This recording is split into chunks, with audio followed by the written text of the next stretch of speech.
जर वजन कमी करायचं असेल तर जेवणानंतर या चुका करणं आजच बंद करा.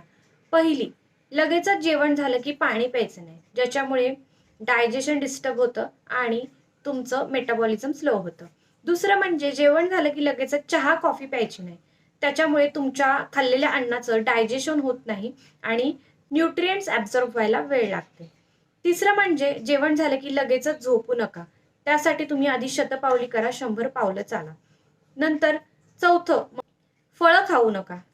त्याच्यामुळे काय होतं तुमचं डायजेशन चांगलं होत नाही, अन्न पचत नाही, ज्याच्यामुळे तुमच्या शरीरामध्ये गॅसेस व्हायला सुरुवात होते.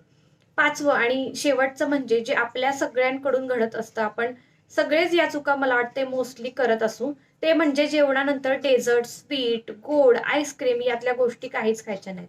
त्यामुळे काय होतं तुमच्या संपूर्ण त्या पदार्थांमधली शुगर जी असते ती ब्लडमध्ये ॲब्झॉर्ब केली जाते आणि ब्लड शुगर लेव्हल हाय होते आणि वजन कमी करायला तुम्हाला प्रॉब्लेम येऊ शकतो.